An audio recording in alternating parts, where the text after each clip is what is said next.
Welcome to Beyond the Press Release, a production of Agoracom, in which we take the time to speak with small cap executives after they put out important news.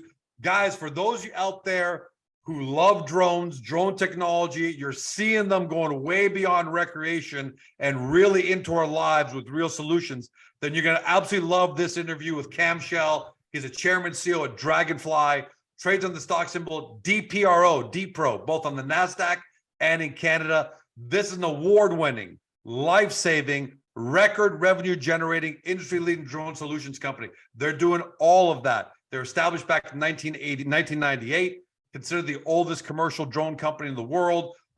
This is not your daddy's drone company, because what they do is create cutting-edge drone solutions, software, artificial intelligence systems that revolutionize the way organizations do business. So up until now, we've had to do business traditionally, but with drones, we can make our lives so much better and easier. For example, I could talk for 20 minutes on some examples, but two biggest ones. They're saving the lives of citizens and soldiers in the Ukraine by using drones to go out to search and rescue and deliver life-saving medicine. And they just announced something with Lufthansa with respect to man overboard on ships and solutions in order to save people's lives. We're going to talk about that. And then the numbers. 2019, they're doing 1.4 million revenue.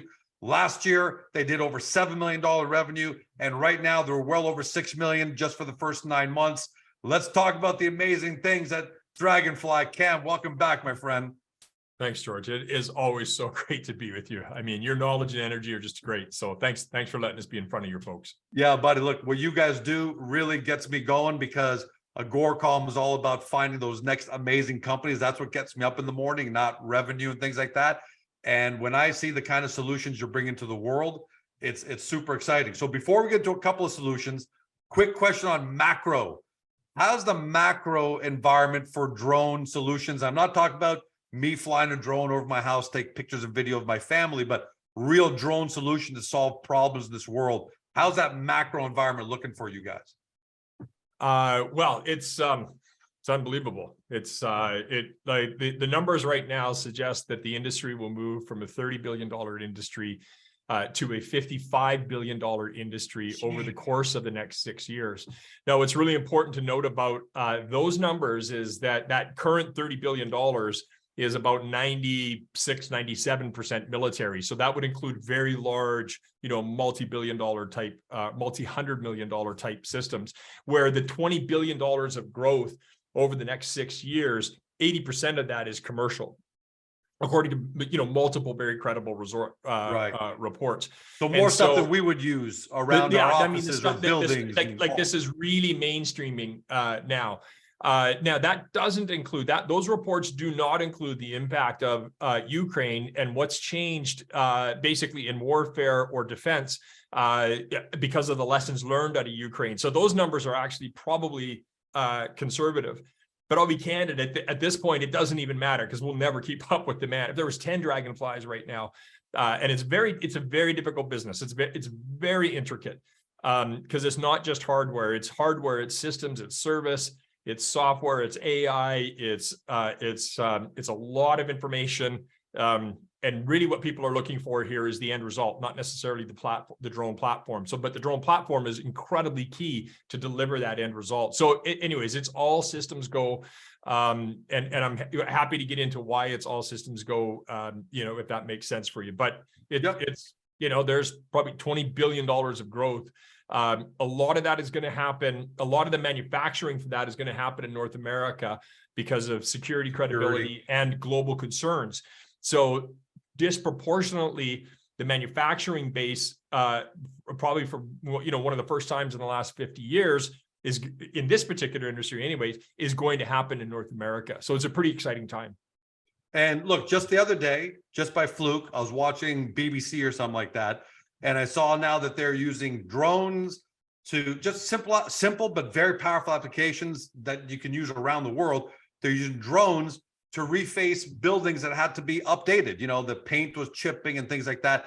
But these drones had to go up, measure through artificial intelligence where they were, where they needed to spray, where they discontinued all that. And I looked at that and said, look at that, just a simple application like that. How many buildings are in the world? A gazillion buildings.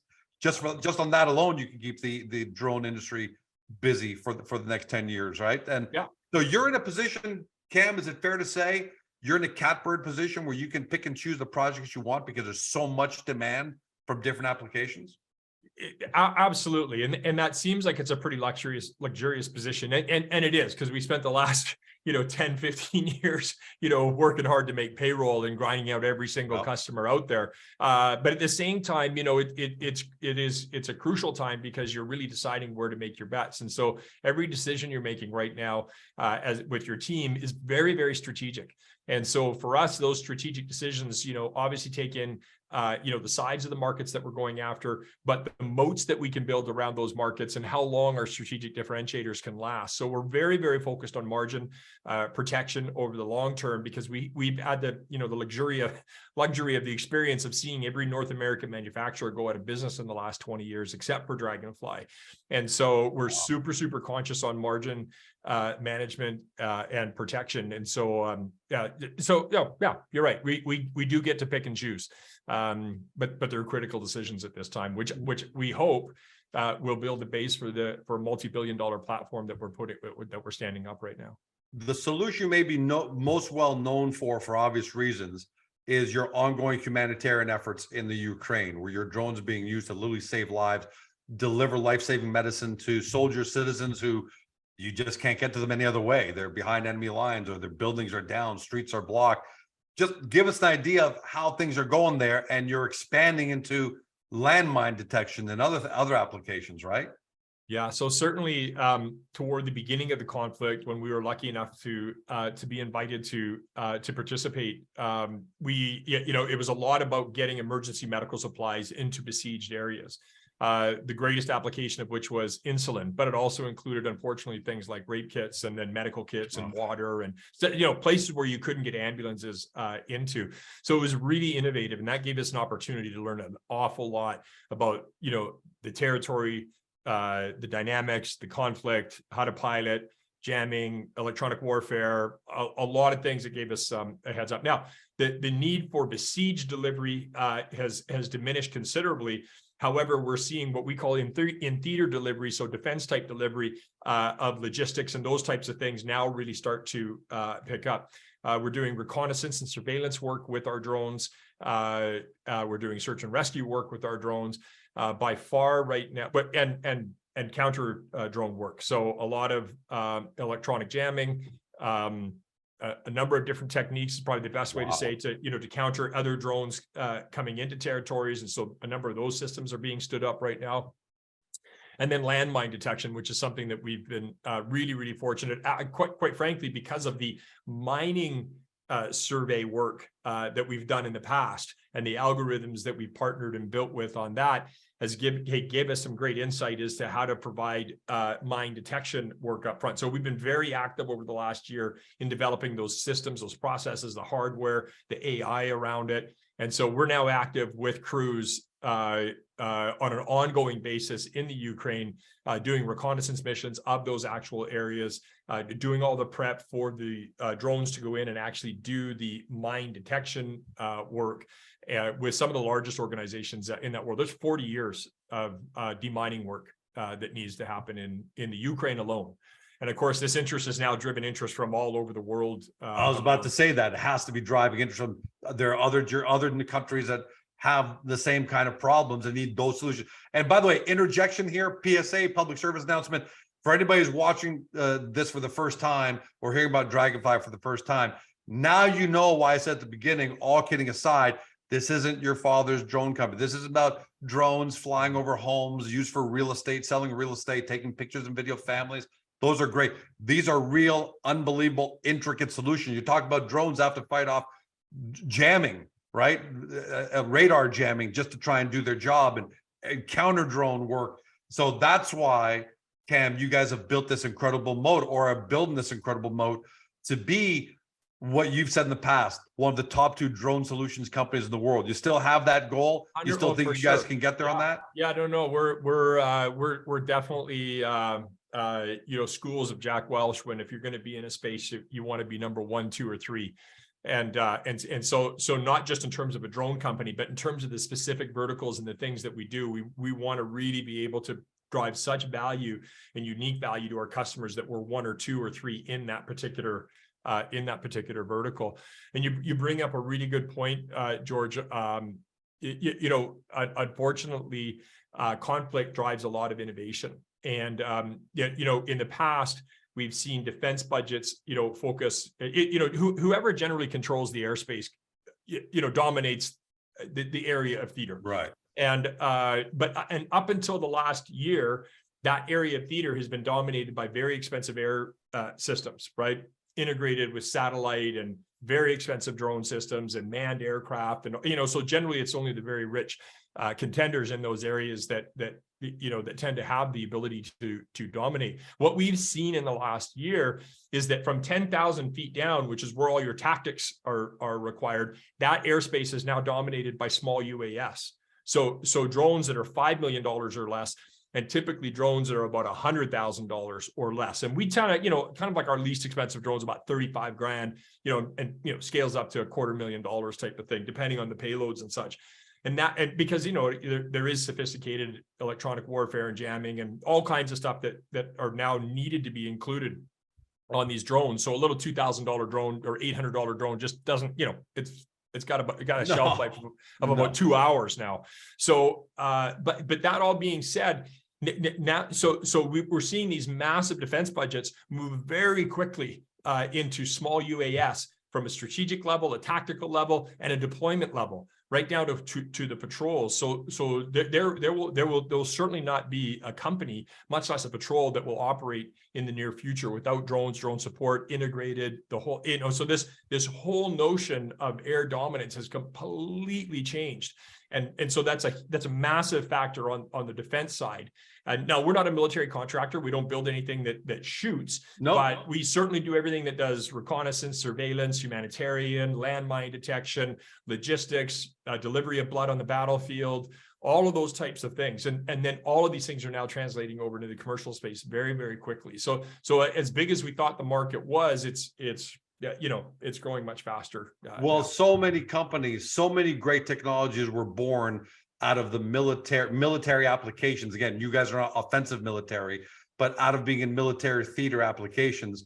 So you guys here are almost on that playbook where you're helping to save lives, helping to deliver medicine, helping to detect landmines inside of very, very adversarial, to say the least, theaters of combat and environments.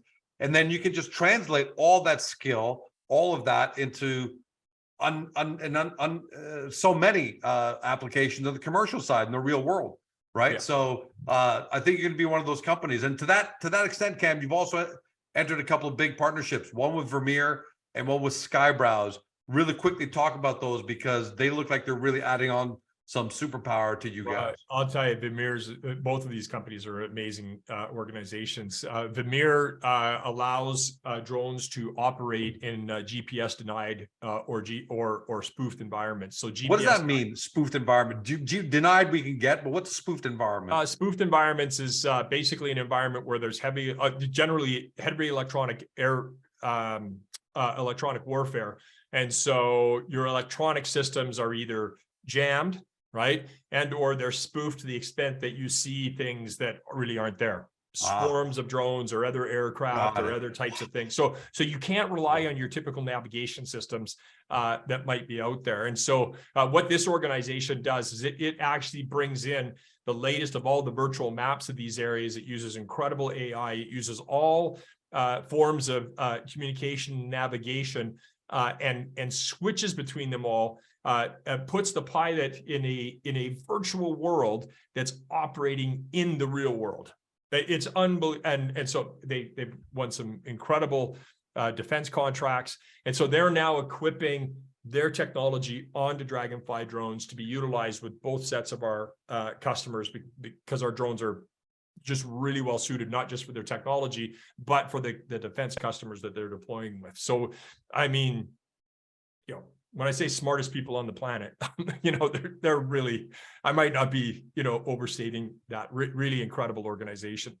Skybrowse, what they do is they have a fleet management and basically the ability for first responders to very quickly operate in real time with your drones that are in a particular area. So what used to take a day or two in terms of data processing happens in literally 4 or 5 minutes now. So you have got near real-time data for first responders out there, which is a massive market that's opening up for drones. So in the very near future, and these deployments are happening now, when a 911 call happens, the trucks will roll and drones will fly at the same time. The drones will get to location. Wild. That's 8 to wild. 12 minutes quicker than the trucks will get there. So is it a fault? 20% of all these calls, the false alarmed, and the trucks get turned around. So there's immediate ROI as it relates to the municipalities or the responder districts that have to be able to resource for these things. But it also tells them, what are traffic patterns? Is it violent? Is there a crowd?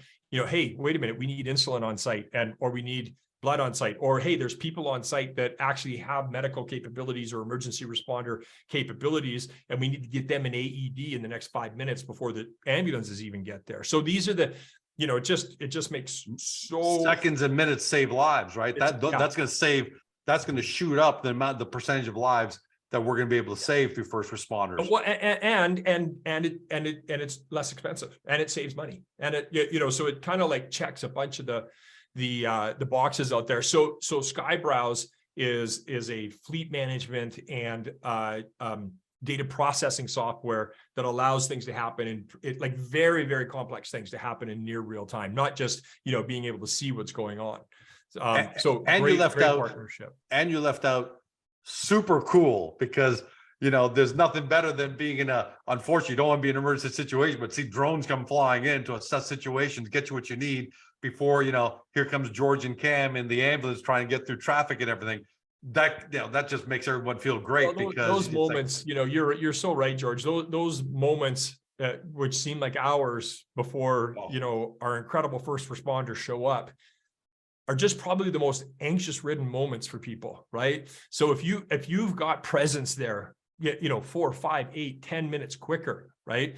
That's like loudspeaker and has visual, and it's like, okay, stay calm, do this, or gives people direction or situational, or hey, we're 3 minutes out with the trucks, hang on, those types of like that in itself, right, changes the entire dynamic of an emergency situation, much less the other tactical things that can be brought to bear, like AEDs or insulin or EpiPens or blood or whatever the case may be. Especially in this day and age when, unfortunately, government budgets are under pressure, and first response is slowing down. Not to the first responders, they're champions, but government is government, budget. So if you can get solutions that can help and augment, that's amazing. By the way, did any of this play its role in your deal with Lufthansa? Last thing on life saving, your agreement with Lufthansa Industry Solutions, which is marine search and rescue. So if George goes overboard on a ship or a cruise ship, we all know what kind of happens traditionally. The lights scan, you throw out some lifesavers, people. But now drones are going to go out there and say, yeah, there's George. We got him here. Talk to us about what went into that agreement, because that's a fantastic example. It really is, and we're very honored to work with an organization like Lufthansa Industries, who's so dominant in this space in the marine industry. Everybody thinks of Lufthansa, the airline, but it's a big conglomerate that deals in transportation. So I would like to say, I'd have to ask them directly, but I'd like to say, reputation wise and track record wise, that got us in the door. It was a very long vetting process, to get us to the point where we're now working on joint solutions and working within their customer base. So the man overboard problem is surprisingly big. Like, it's shockingly big on, I'm not going to repeat the stats that I was told, because I still find them hard to believe about how many man overboards per cruise happen. But it's a surprisingly big problem. And listen, I'm not so sure that, throwing a drone out there is, but it's necessary, because it's got a shot to save a life. It accomplishes a lot of other things. It certainly increases the chances of that man overboard, if not being discovered, maybe not being safe by the time it hit the water, it's over kind of thing. But it's also maintenance. It's also crew safety. It's also utilizing our vital intelligence technology for onboarding and offboarding, right? Which does, communicable disease detection. Oh, okay. I didn't realize It's- that was an added element. That's a big added element. Yeah, so our vital intelligence technology is being integrated into customer solutions, and so we're really lucky to be able and listen. And when you start doing these types of things, our experience has shown us that you do it for the one main or two main applications, and then there's how about 5 or 6 others that ancillary benefits that really drive the ROI for the customer and for our partner Lufthansa through the roof. In addition to the American market, you talk about how big the North American market's going to be for security. A lot of manufacturing be done here, but you've also announced a strategic agreement with a major partner in India for the development, manufacturing, and distribution of drones for the Indian market, which is a huge market. Talk to us about how that came along, but more importantly, not how it came along, but what you intend to do in India, because we all know India is the market's growing in every way over there. Yeah, so so we're working to set up manufacturing in India. We've been graciously invited in by a number of organizations, and India, I think, now is the most populous country in the world. Completely lends itself to drones being able to help leapfrog infrastructure. Whether it's in terms of delivery across bad roads or medical delivery, or you can imagine, first responder situations there. Agriculture is a huge initiative within the country. They've got to feed all those people, and the average farm in India is about 5 acres. And so they've got co-ops that are being set up now to do things like, joint herbicide application, joint analysis. So, using drones to fly and understand your water tables and your nitrogen content and your fertilizer requirements, et cetera, et cetera. And this is a massive, massive government initiative. They're also mapping the entire country to redo the land titles. It's still an old colonial land title system over there, so quite inaccurate. So that in itself is a multi-billion-dollar initiative. And then, of course, reconnaissance, surveillance, and defense. So they've got tough relations with pretty much everybody they border with, in particular Pakistan and China.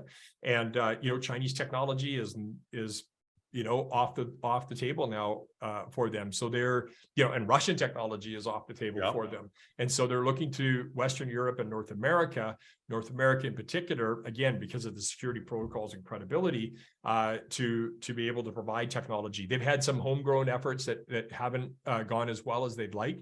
So they're looking to bring in technology from the outside. And anyway, I think we got a great start there. And probably surprisingly our most active pipelines now, like sizable, even with all the stuff that's happening with US defense and everything else. The Indian market is it's mind-boggling. Well, you read my mind, because I was about to say, I was thinking to myself, I don't know, maybe it's too early to try to ask Cam, but since you said that, it might be early, but do you have a sense of, how soon, or, Q2, Q3, Q4, maybe Q1, 2024, when you might start rolling out some agreements and products and solutions and yeah, so we'll spend the next in a limited fashion. We should see stuff like that happening in the next Q in a limited fashion. But we'll really spend the next couple of Qs establishing a lot of our own protocol process and infrastructure, with our partnerships over there. So we're not really going to see things going, even though the demand is there now. It just takes some time,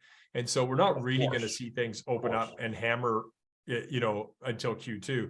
And of course, we don't have the capacity in North America to supply India. We can't meet a fraction of the demand that we have. Well, that's a trade-off, right, with them, because then if you set up manufacturing there and distribution, it takes the pressure off of the United States. And in fact, to do business there, you have to manufacture there. So right now, it's all about getting a bunch of certifications and codes and type certification for our drones over there. So that's all underway right now. So that's kind of like 3/4 of hard work before we really start to see some scale start to happen. But we'll see some incremental things that'll be indicative. But that's more than acceptable.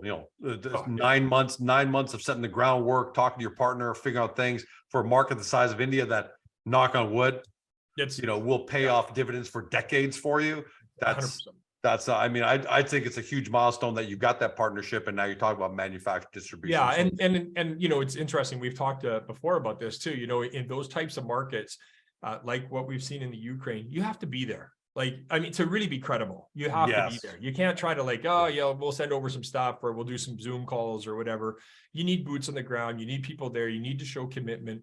You need to build trust. Absolutely. And that one, it takes time and to do that. And two, we have to be very strategic resource wise about when and how we do that. So.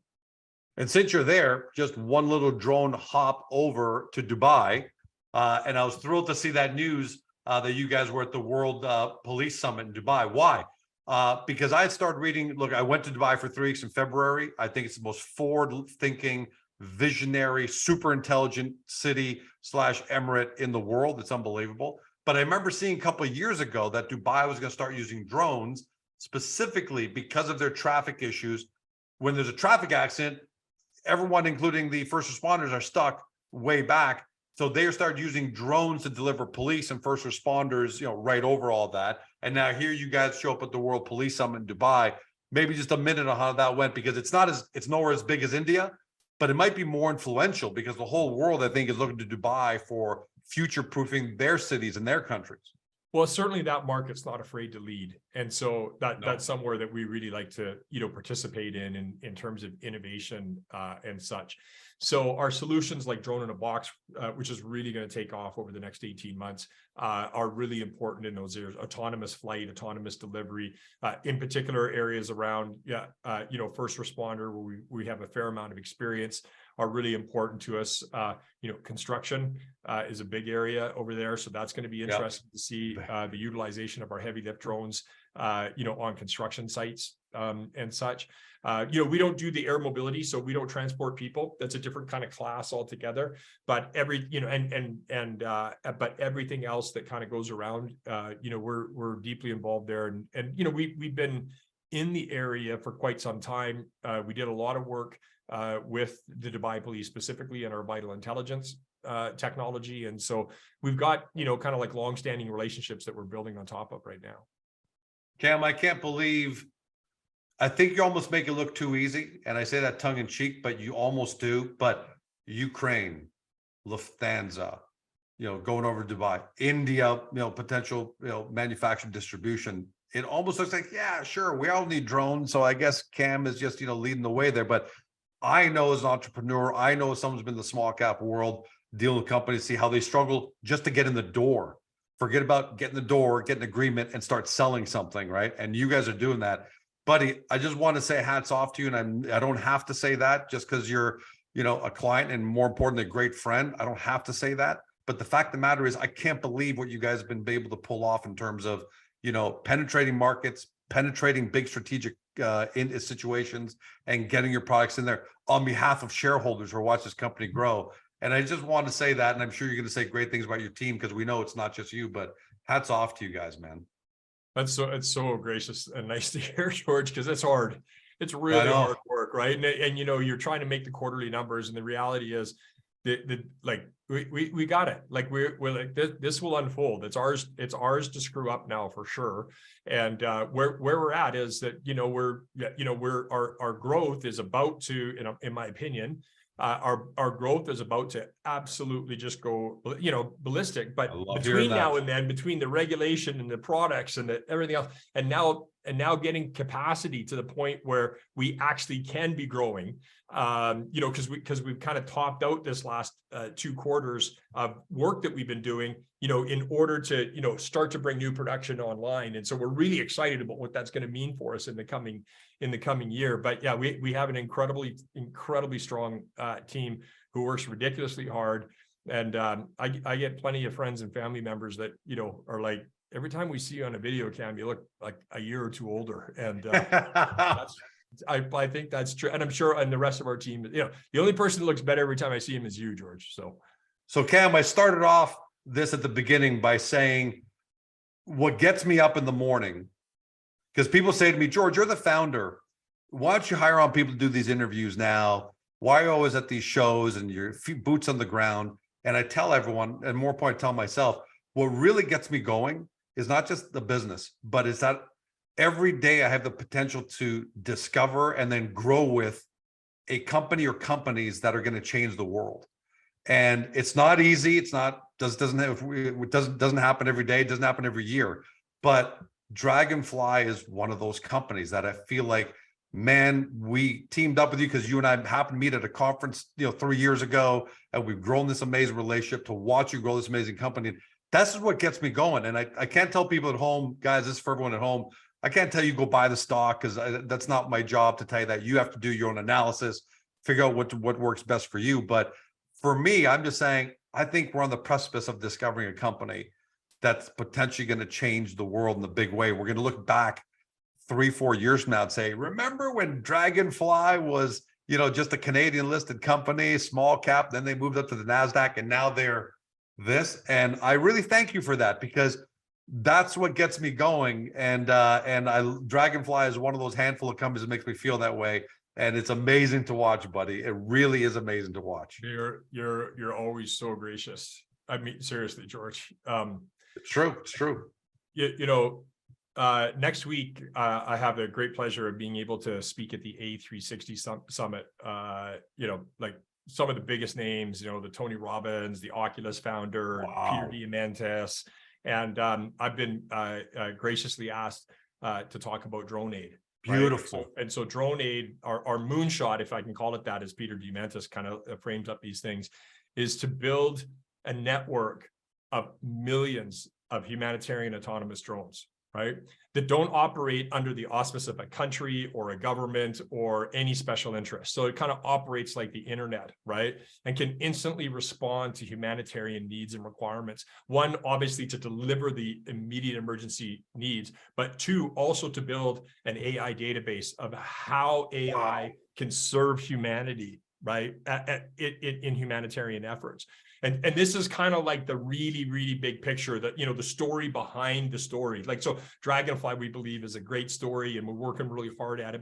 But where the forever impact, we hope will be, is in this internet of drones, right? Which is, again, is at the service of humanity. And listen, if we like that's really what, people ask, well, how are you able to recruit people in these tough markets? And it's like, we were able to recruit people that really, are building that vision. So I appreciate your words, and hopefully we can live up to them.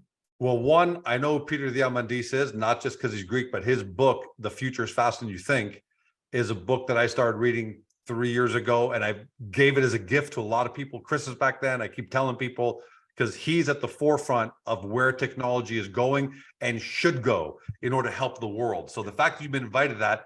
Two, can I ask this of you? After you've made your presentations, I'm assuming you're probably going to give us a talk. Maybe you might have some slides or things like that.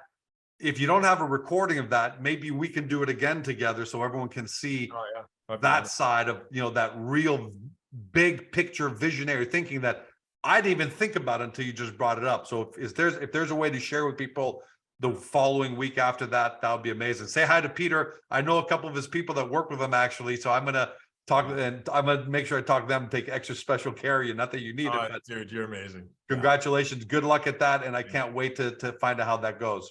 Okay. George, thank you for everything. Appreciate it. To everybody at home, you've been watching or you've been listening by podcast on Spotify, Google, Apple, or your favorite podcast platform.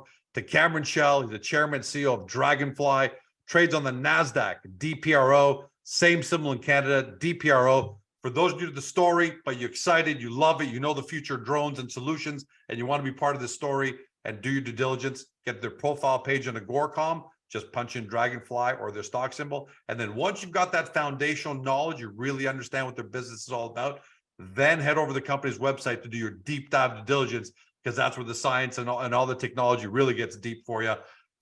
If you believe in the future of drones, guys, all I can say is do your due diligence. So 12 months from now, I don't have to tell you, we told you so. Thanks for joining us. Have a great day. See you next time. Hey guys, this video is over, but don't forget to help your company by liking it and even leaving a comment below. And then don't forget to help yourself by subscribing to our channel and never missing another great Agoracom small cap video.